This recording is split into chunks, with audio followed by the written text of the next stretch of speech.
پیاری سی چچی۔ کون بچا تھا پیچھے؟ اسٹرا اس کے منہ سے سسکاری نکلی۔ سامنے سے آتی گاڑی سے ٹکر کر وہ اچھل کر دور جا گرا۔ ظفر صاحب کے ساتھ بیٹھا ان کا بیٹا بہرام منہ پر ہاتھ رکھ کر چیخ اٹھا، اور جو اچھل کر دور گرا تھا اس کے منہ سے آہ بھی نہیں نکلی تھی۔ او مائی گاڈ ظفر، یہ کیا کر دیا؟ مسز شمیم ملک گھبرا کر بولی۔ ایک جھٹکے سے گاڑی رکنے پر دونوں باہر نکلے۔ ڈرائیونگ سیٹ پر بیٹھے ظفر صاحب کا چہرہ دھواں دھواں ہو گیا۔ او نوشی، یہ کیا ہو گیا مجھ سے؟ وہ ہیڈ لائٹس کی روشنی میں سڑک پر خون دیکھ کر گھبرا گئے۔ وہ تینوں امریکہ جا رہے تھے کہ ایئرپورٹ جاتے راستے میں یہ حادثہ پیش آ گیا۔ میں دیکھتا ہوں یہیں کہیں ہوگا۔ وہ اس زخمی وجود کو راستے کے اطراف میں ڈھونڈنے لگے۔ مام، اوشن بلو آنکھوں والا بہرام ڈرا سہما سا باہر نکلا اور آس پاس گھنے جنگلات کو دیکھ کر خوفزدہ ہو گیا۔ مزید روح افزا مناظر راستے میں پڑا خون تھا۔ اس کے منہ سے چیخ نکل گئی۔ اسی چیخ نے بہزاد کو ڈھونڈتے براق کو متوجہ کیا۔ وہ یکدم جنگل سے نمودار ہوا اور درخت کی آڑ لے کر سامنے کھڑے لڑکے کو دیکھنے لگا جس نے سفید کپڑے پہنے ہوئے تھے۔ ایک عورت پاس ہی کھڑی اسے چپ کروا رہی تھی۔ مرد ڈائنل نے مسکراتے ہوئے اسے اپنے نشانے پر لیا اور اگلے ہی لمحے ٹریکٹر پر دبا دیا۔ سامنے موجود لڑکے کے منہ سے آہ نکلی۔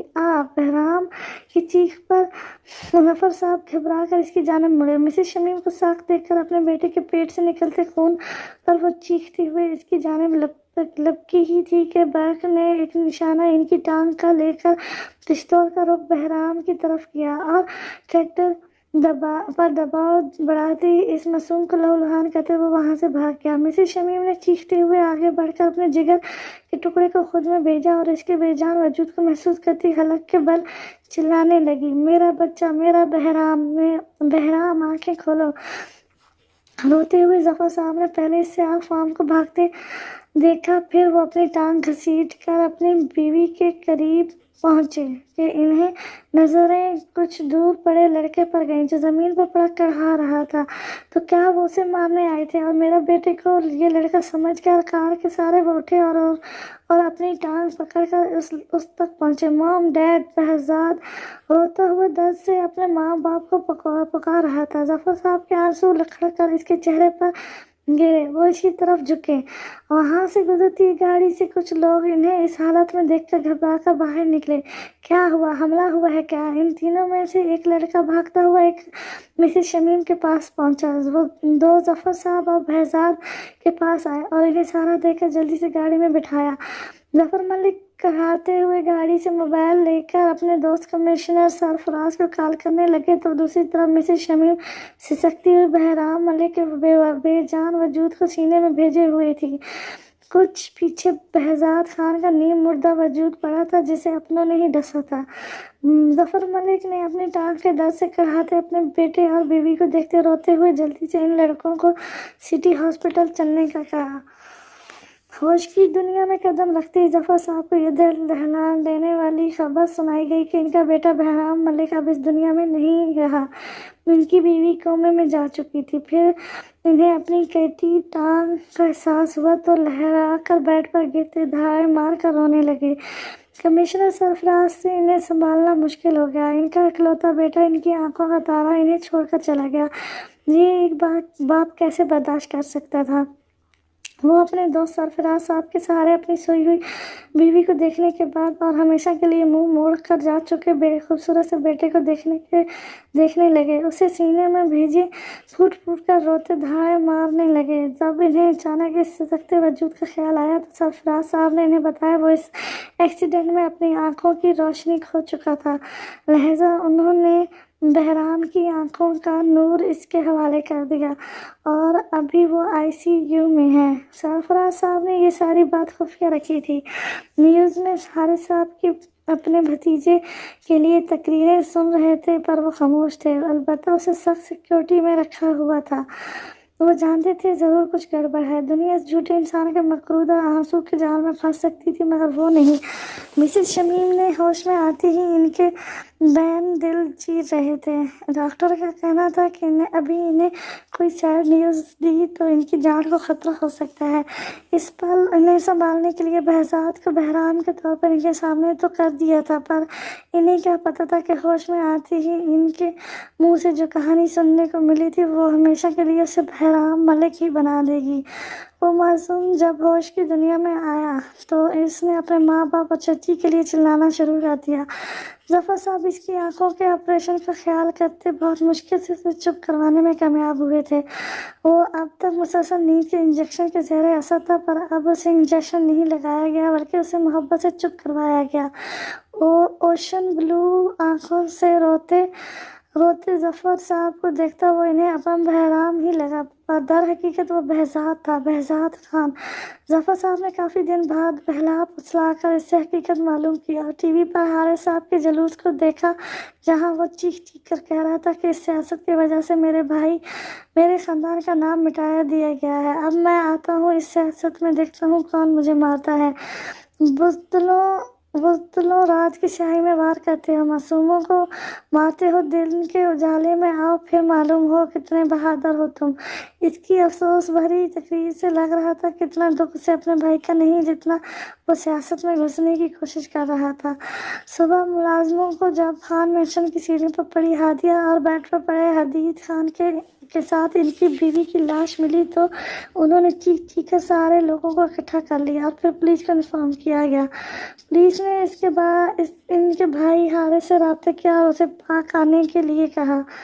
وہ انجان بنا پاکستان آیا اور جب وہاں اپنے بھائی، بھابھی اور بیوی کی لاش دیکھی تو پاگل سا ہو گیا۔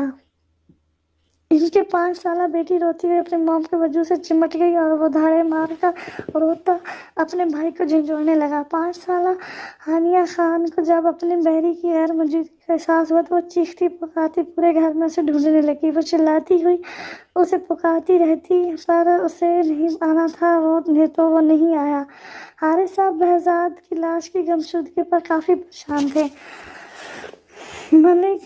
ملک بھر میں ایم این اے حدید کے قتل کی دل دہلا دینے والی خبر منظر عام پر آئی تو لوگ کچھ دن ولولہ کرتے رہے، دکانیں بند کی، راستوں پر نکل آئے اور انصاف کی چیخ پکار مچا دی گئی، پر پولیس کو کوئی ثبوت نہ ملا مجرم کا۔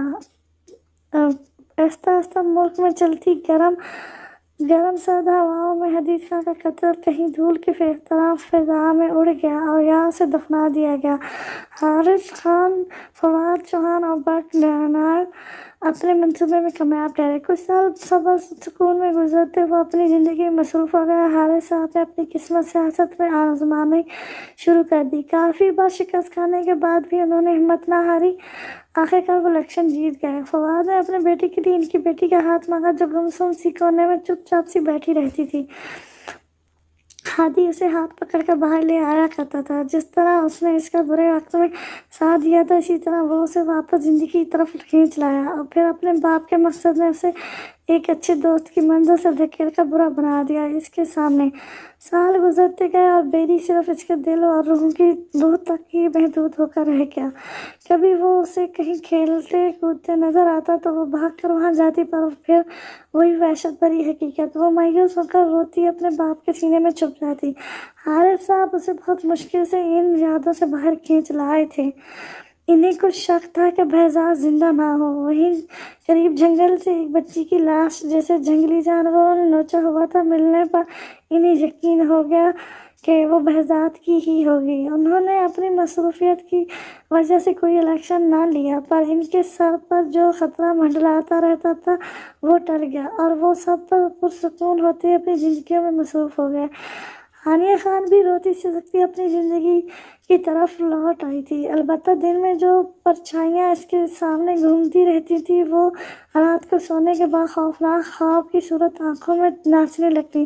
وہ چیختی ہوئی ساری رات جاگتے گزارتی اور اس کی ایک ہی صدا ہوتی، یا اللہ میرے بحری کو لوٹا دو۔ دوسری طرف بہزاد جو اپنی سیاہ آنکھوں کی جگہ اوشن بلو آنکھیں دیکھ کر شجت سا اپنے سامنے کھڑے دو مہربان وجود کو دیکھ رہا تھا۔ ظفر صاحب اور سرفراز صاحب دونوں حارث خان کی پلاننگ سمجھ گئے تھے۔ پبلک کی ساری ہمدردی اس کے ساتھ دیکھ کر وہ پریشان تھے کہ اب کیا کریں۔ تبھی بہزاد نے انہیں کہا کہ مجھے بدلہ چاہیے۔ انہوں نے سوچا تھا اگر وہ اسے حارث خان کے سامنے لے جائیں گے تو بھی انہیں کچھ حاصل نہیں ہوگا، الٹا اس معصوم کو ان نوجوانوں کے ہاتھوں جان گنوانی پڑے گی۔ کافی سوچ بچار کے بعد انہوں نے یہ فیصلہ لیا تھا کہ بدلہ صرف بہزاد کا نہیں لیا جائے گا، بدلہ بہرام ملک کا بھی ہوگا۔ بدلہ ایک سسکتی ہوئی ماں کا ہوگا، نازیہ خان کا ہوگا، ہانیہ خان کا ہوگا، اور یہ بدلہ ظفر ملک کا ہوگا۔ سب سے بڑھ کر یہ بدلہ بہزاد خان کا ہوگا۔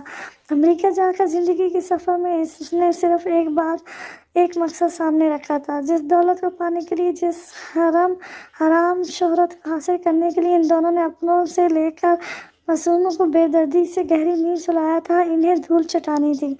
انہیں شہرت سے ذلت و رسوائی کی حد تک لانا تھا کہ وہ سب موت کی بھیک مانگیں۔ کافی سوچ بچار اور مشورے کے بعد ظفر صاحب نے یہ قدم اٹھایا تھا، اور اللہ کی طرف سے ایک بیٹے کی جانے کے بعد انہیں دوسرا بیٹے سے نوازا گیا تھا، جسے انہوں نے اپنے سگے بیٹی کی طرح ہی دل سے لگایا تھا، بلکہ اس کے زخموں پر مرہم لگاتے اسے اس کی مٹی کے وجود سے فولادی بنایا، اسے مضبوط بنا کر دنیا کے سامنے بہرام بہزاد ملک کے روپ میں لائے۔ اس کی آنکھیں تو ان کے بیٹی کی طرح جو اس کی کمی کو پورا کرتی تھی، پر اب احساس بھی اس کا آنے لگا تھا۔ وہ تھا ہی اتنا پیارا بچہ کہ اس نے کبھی یہ احساس نہیں دلایا کہ وہ ان کا بیٹا نہیں، کسی اور کا خون ہے۔ ظفر صاحب اسے دیکھتے تو تڑپ اٹھتے، کیسے کوئی اتنا ظالم ہو سکتا ہے؟ اس سگے چاچا نے اتنے معصوم کو اس طرح برباد کیا، بلکہ اپنے بھائی کو دولت کے ہوس میں راستے سے ہی ہٹا دیا۔ حدید خان سے ان کی کبھی آمنے سامنے ملاقات تو نہیں ہوئی، پر وہ اکثر ان کے نرم لہجے میں غریبوں کے لیے محبت دیکھتے رہتے تھے، ان کی سخی طبیعت کو سراہتے رہتے تھے۔ وہ کافی متاثر تھے ان کی شخصیت سے، وہ ہی نہیں نوجوان کے آئیڈل تھے وہ۔ انہوں نے نہ صرف کافی غریب گھروں کی بھوک سے تڑپتے بچوں کا پیٹ بھرا تھا، بلکہ کافی بے سہارا لوگوں کے سروں پر چھت بھی دی تھی۔ ان پر اللہ کا خاص کرم تھا، وہ ان سب میں اتنا محور ہو گیا تھا کہ آستین میں پلتے سانپوں کو دیکھ نہیں سکا۔ وہ حیوان محبت کا چولا پہنے عزیز ہستی کے بحث میں انہیں نوچ کر کھا گیا۔ مسز شمیم کوما سے 3 سال بعد ہوش میں آئی اور اپنے بیٹے کے لیے تڑپنے لگی۔ تب ظفر صاحب نے انہیں ساری حقیقت بتاتے روتے ہوئے بہزاد کو سامنے کیا۔ مجھے معاف کر دیں، میری وجہ سے آپ سب کی زندگیاں بکھر گئیں، بلکہ ایک معصوم کی جان بھی میری وجہ سے چلی گئی۔ آپ چاہیں تو اپنے بیٹے کا بدلہ مجھ سے لے سکتی ہیں، مجھے مار کر اپنی ممتا کو سکون پہنچائیں، میں اف بھی نہیں کروں گا۔ مام! وہ ان کے پاؤں میں گر گیا، پر مسز شمیم تو اس کے منہ سے مام سن کر ہی ساخت ہو گئی تھی، اور ان کے کانوں میں اپنے بیٹی کی آخری سسکی گونجی۔ وہ بھی تو درد سے ایسی تڑپا تھا، اپنی ماں سے ملے بغیر چلا گیا، ایک بار بھی اپنی ماں کو نہ دیکھا کہ اس کے بغیر کیسے رہے گی۔ اس کی آنکھیں دیکھ کر انہیں لگا جیسے بہرام خود ان کے سامنے کھڑا ہو، وہ ان سے رو کر معافی مانگ رہا تھا۔ ان کا دل یہ سوچ کر پھٹنے لگا اور وہ دھاڑیں مارتی بہزاد کو اپنے سینے میں بھیج گئی۔ ان دونوں شوہر بیوی نے نہ صرف اس کی بہترین تربیت کی تھی، بلکہ اسے اپنے ہاتھوں کا چھالا بنائے رکھا، اور بہرام نے بھی ظفر صاحب کی ایک ٹانگ کو دیکھتے ہوئے ان کے ہارے ہوئے وجود کو سہارا دیا، بلکہ اپنی اسٹڈیز کے ختم ہونے کے بعد اپنے ڈیڈ ظفر ملک سے تجربہ حاصل کرتے ان کے کاروبار کو زمین سے آسمان تک پہنچا دیا، انہیں بزنس کی دنیا میں بے تاج بادشاہ کا اعزاز دلوایا، اور ان کے بیٹے بہرام ملک کے خواب کو سچ کرتے ہوئے دن رات ایک کر دیے۔ محنت، لگن اور جنون نے بہرام ملک کو 29 سالہ famous business tycoon of the world کا خطاب دیا، بلکہ کئی ایوارڈز بھی اپنے نام کیے۔ مسز شمیم جہاں خوش تھی اپنے بیٹے کو کامیاب دیکھ کر، وہیں بہزاد کی شخصیت کو گمراہ دیکھ کر ظفر ملک اور سرفراز جو فکر مند رہنے لگے۔ اس اس کا بہزاد سے ذکر بھی کیا، جس پر اس کا ایک ہی جواب تھا: دنیا بھلا سکتی ہے بہزاد خان کو، مگر ایک ہستی ہے جو اسے کبھی نہیں بھول سکتی، اور اسے بس اس سے ہی پہچان چاہیے، باقی کسی کی نہیں۔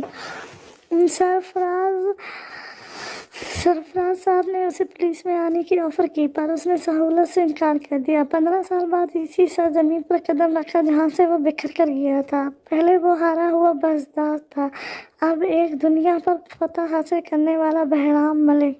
یہاں آ کر اس نے سب سے پہلے اپنی اسٹرا کو دیکھنا چاہا، پر اسے شوق لگا جب معلوم ہوا کہ اس کا نکاح ہونے والا ہے، وہ بھی اپنے ہی دشمن کے بیٹے سے۔ یہ سب جان کر اور اپنی اسٹرا کو مطمئن دیکھ کر وہ پاگل سا ہو گیا۔ اس کا دل کیا ساری دنیا تہہ نہس کر دے، اس کی اسٹرا اسے کیسے بھلا سکتی تھی؟ تو پاگل بنا اس کے لیے دن رات کاٹ رہا تھا، تڑپ کر جی رہا تھا، پر وہ اسے کچھ سال بعد ہی بھلا گئی۔ یہ کیسے ممکن تھا؟ ہانیہ خان نے بھلا دیا تھا، بہزاد خان نے تو نہیں۔ وہ اس کی اسٹرا نہیں، اس کا جنون تھا۔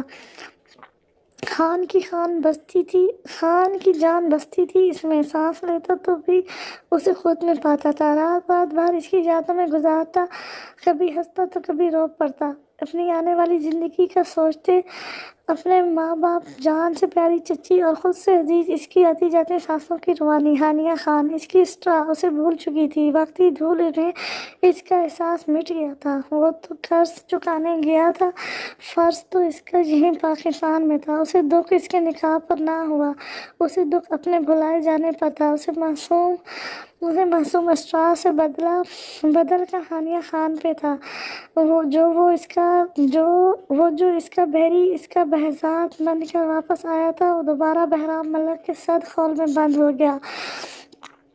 جس خاموشی سے بہرام ملک اس دنیا سے روٹھ گیا، اتنی خاموشی و سکونت کے ساتھ دوسرا وجود سر اٹھانے لگا، جو در حقیقت تھا تو بہزاد خان کا، پر اسے دنیا میں بہرام بزدار ملک کے نام سے جانا جاتا تھا۔ حارث خان کی لمبی پلاننگ اور کتوں کی طرح اس کی تلاش میں اس کے آدمیوں کو دیکھتے انہوں نے بہزاد کو منظر سے غائب کرنے کا فیصلہ کیا۔ وہ چاہتے تو حارث خان اور فواد چوہان کے خلاف ابھی سے ایکشن لے سکتے تھے، پر اس سے کیا ہوتا؟ بے گناہ بہرام ملک کے بعد بہزاد خان بھی ان کے ہاتھوں سے مارا جاتا، کیونکہ اس وقت پورے پاکستان کے معصوم لوگوں کی ہمدردیاں اسے حاصل تھی۔ اگر بہزاد منظر عام پر آتا تو بھی جو انسان اپنے باپ جیسے بھائی کو بے دردی سے قتل کر سکتا تھا، تو وہ اپنے بھائی کے بیٹے کو دیکھتے ہی سیکنڈ میں نہ لگاتا اسے دنیا سے ختم کرنے میں، کیونکہ بہزاد کے بیان کے مطابق وہ ایک نہیں تھا، اس کے ساتھ 2 اور لوگ بھی تھے۔ وہ جانتے تھے وہ تب ہی باہر آئیں گے جب ان کے سر سے مکمل طور پر بہزاد خان کا خطرہ ٹلے گا، اور ویسا ہی ہوا۔ جیسے سرفراز صاحب نے اپنی پلاننگ کے مطابق کسی گمشدہ بچی کی لاش جنگل سے برآمد کی، حارث صاحب سے میل ملاپ اور دکھ بانٹنے کی صورت میں فواد چوہان اور برٹ ڈینیل جیسے دوست منظر عام پر آئے، اور پھر یہاں سے بدلے کی بنیاد نہیں، شطرنج کی بنیاد رکھی گئی۔ اسٹار کا یوں بیری کو بھول جانا اسے اندر سے توڑ پھوڑ گیا۔ ہادی چوہان کو اس نے دیکھا تو نہیں، پر بچپن سے اس کا نام ضرور سنا تھا ہانیہ کے منہ سے۔ وہ اسے بتاتی تھی کہ کیسے وہ بھوکا پڑا رہتا تھا گھر میں، اور کیسے وہ جا کر نینی کے ساتھ اسے لے کر آتی تھی، کھانا اپنے گھر کھلاتی تھی۔ بہرام بزدار کی ساری توجہ ہادی چوہان کی طرف پلٹ گئی، اور وہ اس کی پست مناظر میں دبی شخصیت کو ابھارنے لگا۔ ہادی چوہان، ایک کٹ پتلی، اپنے باپ کی انگلیوں پر نہ چاہتے ہوئے بھی ناچنے والا، بچپن سے جو اس کے اندر خوف ڈالا گیا وہ ابھی بھی دل کے کسی کونے میں موجود تھا۔ اس نے محبت صرف اپنی ماں روشنا چوہان سے کی تھی۔ وہ دکھنے میں جتنی مکرودہ عزائم کے ساتھ ہانیہ کے ساتھ آتا تھا، اندر سے اتنا ہی ٹوٹا ہوا ہوتا تھا۔ اس کی آنکھوں کی چمک در حقیقت آنسوؤں کی نمی ہوتی تھی۔ وہ ایک معصوم سا نوجوان تھا جو قد میں تو بڑا ہو گیا تھا، پر اپنے اندر سے اس اس کونے میں سجگتے وجود کو سہارا نہ دے سکا تھا۔ فواد چوہان نے سب سے پہلے قتل اپنی بیوی کا کیا تھا۔ بٹ نائل کو وہ پسند آ گئی تھی اور وہ اسے اپنے ساتھ پارٹی میں لے جانا چاہتا تھا، پر یہ روشانی چوہان کو قطعی منظور نہیں تھا کہ وہ ایک غیر مرد کے ساتھ باہر جائے۔ اب وہ آزاد ملک میں پڑی بڑی ضرورت تھی، پر اس نے اسلام کو پڑھا تھا اور وہ ایک اچھی مسلمان تھی جس نے اپنے شوہر کے سوا کسی غیر مرد سے ملاقاتیں تو دور، 2 گھڑی بات تک نہ کی تھی۔ وہ کیا ایک عیاش انسان کے ساتھ رات کو پارٹی میں جاتی؟ اس کے انکار کو فواد جیسے حیوان نے انا کا مسئلہ بنا لیا اور اپنے دوست کے سامنے شرمندہ ہونے کی صورت میں دونوں نے مل کر اسے ایک ایکسیڈنٹ میں کا نشانہ بنایا۔ بیوی کی موت کے بعد وہ دنیا کے سامنے بکھر گیا کہ اسے اپنے بچے کا بھی خیال نہ رہتا، جیسے چھوٹی سی 5 سالہ ہانیہ اپنی عینی کے ساتھ آ کر لے جاتی اور پھر چھوڑ جاتی تھی۔ اگر وہ کسی دن نہ آتی تو وہ سارا دن بھوکا بیٹھا اس کی راہ تکتا رہتا۔ آخرکار نیند کی مہربان پری اس معصوم پر نازل ہوتی اور اسے اپنی آغوش میں لیے تھپا کر سلا دیتی۔ وقت کے ساتھ کبھی بھوکا تو کبھی پیاسا اس نے جینا سیکھ لیا تھا۔ پھر فواد چوہان کو اس کا خیال تب آیا جب حدید خان کی ساری پراپرٹی اس کی بہو ہانیہ کے نام ہو گئی۔ اس دن سے اس نے معصوم سے ہادی کے دماغ میں یہ بات کسی لوہے کی سیخ کی ماند اس کے دماغ میں ڈالی کہ بڑے ہو کر تمہیں ہانیہ خان سے شادی کرنی ہے اور اس کی پراپرٹی اپنے نام کروانی ہے، اس سے ڈھونگ کرنا ہے محبت کا، اپنے پن کا۔ دوسری طرف ہادی چوہان کے دل میں تو وہ ایک انمول دوست کی طرح بستی تھی۔ وہ چھوٹا نہیں تھا، 10 سال کا تھا، سب کچھ سمجھتا اور جانتا تھا کیسے دھوکہ کرتا اپنی انمول پری سے، کیسے اسٹرا کو دکھ پہنچاتا جو پہلے ہی بیری کے لیے تڑپتی رہتی تھی۔ ایک زخم کے بعد اس معصوم کے ساتھ وہ کیسے کھیل کھیلتا۔ وہ اس حیوان کا خون ضرور تھا، پر اس سے طاقتور اس کے سینے میں اس کی ماں کا خون تھا جو اسے بھٹکنے نہیں دے سکتا تھا۔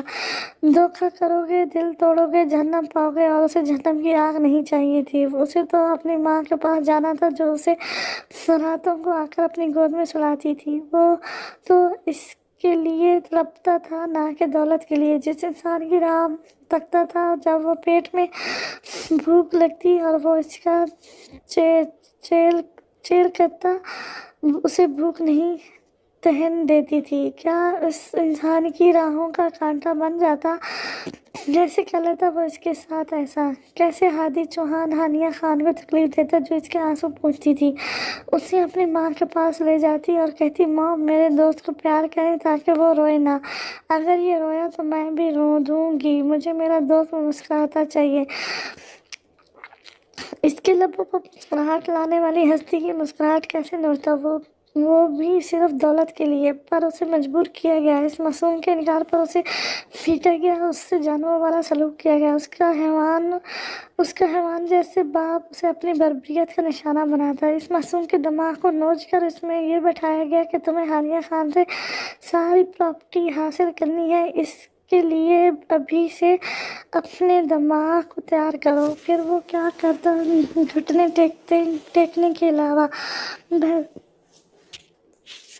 مہداد اسے اپنے باپ کی طرح سمجھ رہا تھا، لیکن اس کی حقیقت جان کر گہری سوچ میں چلا گیا۔ جو ہادی ہانیہ کے ساتھ تھا وہ اصل ہادی نہیں تھا، اصل تو وہ تھا جو تنہائی میں بیٹھا ہوتا اور اس سے جڑی ہوتی رومیسا۔ ہادی چوہان کی محبت ایک غریب معصوم سی لڑکی، رومیسا ایک چھوٹی سی لڑکی جس کا باپ فواد چوہان کا باڈی گارڈ تھا۔ فواد چوہان پر ہوتے دشمنوں کے حملے میں وہ مارا گیا، یہ تو دنیا جانتی تھی، جبکہ حقیقت تو یہ تھی کہ اسے نشانہ بنا کر چھلنی کر دیا گیا تھا گولیوں سے، کیونکہ وجہ اسے معلوم ہو گیا تھا کہ فواد چوہان نے اپنے دوست برک ڈینائل کے ساتھ مل کر اپنی بیوی کا قتل کیا تھا۔ یہ بات باہر جاتی یا کسی کو معلوم ہوتی اس سے پہلے ہی فواد چوہان نے اسے اپنے آدمیوں کے اچانک حملے کے سپرد کر دیا۔ یہاں ایک نہیں، ایسے ہزاروں تھے جو ان کی سیاہ بھینس کو دیکھتے ہی مختلف حملوں کا اچانک شکار ہوتے اپنی جان سے ہاتھ دھو بیٹھتے تھے۔ پیچھے پھر ان کی فیملیز کا وہی حال تھا جیسے رومیسا اور اس کی ماں کا ہوا تھا۔ وہ بیمار ماں کے بیڈ پر پڑے ہونے کی وجہ سے اس کی دوائیوں کے لیے پھول بیچنے لگی تھی، اپنی پڑھائی، اپنے خواب چھوڑ کر۔ یہ سب جان کر بہزاد کا دل کیا نوچ کر انہیں ٹکڑوں میں تقسیم کر دے۔ پر اتنی آسان موت نہیں، یہ سوچتی وہ مٹھیاں بھیج کر رہ گیا۔ پاکستان آتی ہی آئی جی سرفراز جنجوئی نے اس کے حوالے ایک گارڈ کیا جس کا نام انسپکٹر کریم تھا۔ ویسے تو بہرام بردار کو اس کی ضرورت نہیں تھی، پر خود ایک ہزاروں کے برابر تھا، پر اس کھیل میں ان کا بڑا حصہ تھا۔ انسپکٹر کریم اور کیپٹن عبداللہ وہی دو یتیم بھائی تھے جن کی بہن ان کی پڑھائی کے اخراجات اور پیٹ بھرنے کے لیے ایک ہوٹل میں ویٹرس کا کام کرتی تھی تاکہ وہ کسی قابل بن سکے۔ پر اس کا انجام کیا ہوا تھا؟ وہ یتیم تھی، بے سہارا تھی، تعلیم تو تھی پر رشوت اور سپورٹ نہیں تھی اس کے پاس، جس کی وجہ سے وہ ہوٹل میں کام کیا کرتی تھی۔ پر جہاں حارث خان اور اجمل جتوئی جیسے حیوان ہوں، وہاں ایسی معصوم پریاں کیسے جی سکتی ہیں بھلا؟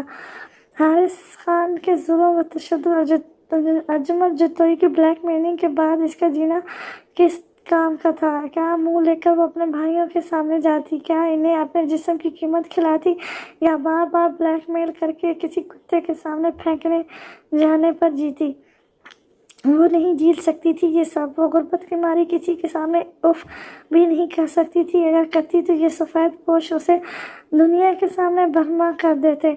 اس سب کو سامنے رکھتے اس نے ایک فیصلہ کیا، بہت دردناک تھا، وہ تھا دو معصوموں کا سہارا چھیننا۔ اتنا آسان نہیں تھا، پر وہ ایسی ذلت بھری زندگی جی بھی تو نہیں سکتی تھی۔ عزت دار لڑکی کال گر کیسے بن جاتی؟ اور پھر بس اللہ کا نام لے کر معافی مانگتے آنکھیں بند کر کے وہ بیچ روڈ پر کھڑی ہو گئی۔ آج کی دنیا کی تیز رفتاری کسے اپنے سامنے رکاوٹ برداشت کرتی ہے؟ سیکنڈ کا کھیل تھا، ایک معصوم قامتی ٹانگوں سے روڈ پر کھڑی تھی، اگلے ہی پل انہیں ٹانگوں کی کم ہمتی کو دیکھتے ہوئے ایک تیز رفتار گاڑی اسے ٹکڑوں میں تقسیم کر گئی۔ بھلا کیسے کوئی رکاوٹ برداشت کرتا؟ نہ تم کر سکتے ہو نہ میں۔ حقیقت کڑوی ہے پر حقیقت تو حقیقت ہے، مجھے معاف کر دینا۔ فضا میں ایک سسکی بکھری۔ اس سسکی کو سنتے دو بھائی جو قرآن سینے سے لگائے بیٹھے تھے کہ آپ ہی آئیں گی، ان کا سبق سنیں گے اور دوسری آیات یاد کرنے کے لیے دیں گی، پھر دوسرے دن وہ جاب سے لوٹ کے آئیں گی اور وہ دونوں اسکول کا کام ختم کر کے قرآن پاک کی تلاوت کریں گے، پھر آپ ہی کی دی ہوئی آیات یاد کر کے اسے سنائیں گے، پھر دوسری آیات لیں گے۔ اس طرح وہ پورا قرآن پاک حفظ کریں گے۔ بیل بجی، ان کا انتظار ختم ہوا۔ ایک مسکرا کر پڑھنے لگا تو دوسرا دروازے کی طرف بھاگا۔ آج بہت دیر کر دی آپ ہی۔ دروازہ کھولتی ہی پہلا سوال اس کے منہ سے نکلا، پر سامنے شال میں لپٹے ایک آدمی کے بازوؤں میں اپنی آپ ہی کا بے جان وجود دیکھا۔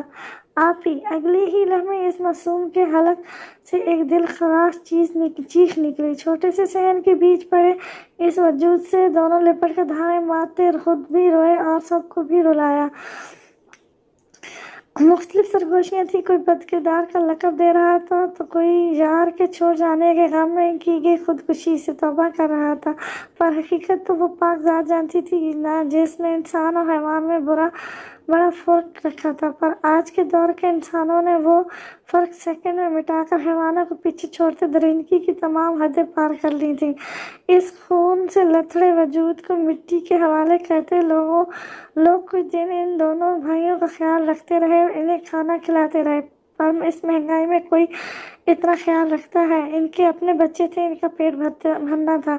کافی سوچ بچار کے بعد دونوں بھائیوں کو یتیم خانے بھیج دیا گیا، وہیں سے دونوں نے تعلیم حاصل کی اور میٹرک کے بعد وہاں سے نکلے اور مل کر اپنی پڑھائی مکمل کی۔